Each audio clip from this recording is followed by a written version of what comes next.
Isang magandang araw po sa inyong lahat. Muli magkakaroon tayo ng verse of the day from Psalms 119, verse 1. Sabi dito, "Blessed are those whose way is blameless, who walk in the law of the Lord." Salamat sa salita ng Panginoon. Sa kabanata ng Salmo 119, ito po ay isang selebrasyong ibinigay ng Panginoon na kautusan bilang tipan at pag-uutos sa kanila. Kaya sa verse 1, ginamit yung salitang blessed. Sino ba ito? At sinasabi rin are those whose way is blameless. Ito po ay ginamit na po sa unang bahagi pa lang po ng Salmo, Kabanata 1, talatang 1. Sabi doon, "Blessed is the man who walks not in the counsel of the wicked, nor stands in the way of sinners, nor sits in the seat of scoffers."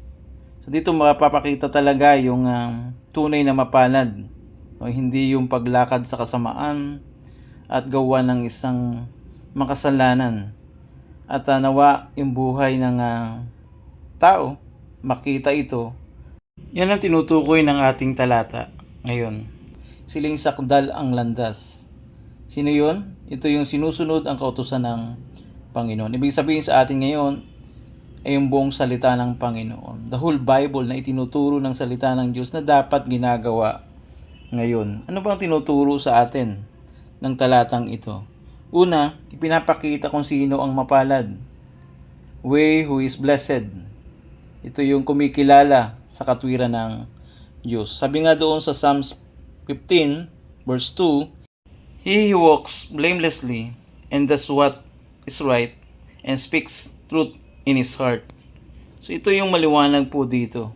Na totoong lumalakad sa salita ng Panginoon. Kaya dito pinapakita at tinuturo ng Biblia ang mga dapat na gawin una. Yun po yung una na dapat na makita natin sa talatang ito, na ginagawa kung ano yung tama at nagsasalita ng katotohanan sa kanyang puso.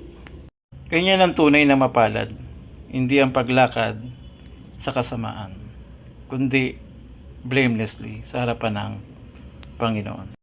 Pangalawa, na makikita ho natin dito sa ating talata, ay pinamumuhay ang tinuturo ng salita ng Diyos. Yan po yung way is blameless. Hindi ang pakinggan lang, kundi ipamuhay, dahil ito ang tunay na mapalad. Hindi ang maging masuwayin, dahil ang tunay na masaya ang buhay ay yung masunurin sa salita ng Panginoon. Yan yung may tamang direksyon. Ikaw ba ay nasa ganyang kalagayan? At kung taliwas ang iyong ginagawa, ipaayos mo ito sa Diyos.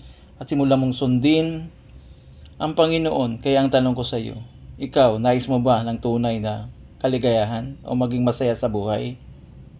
Ipamuhay natin ang salita ng Panginoon. Walk in the word of the Lord.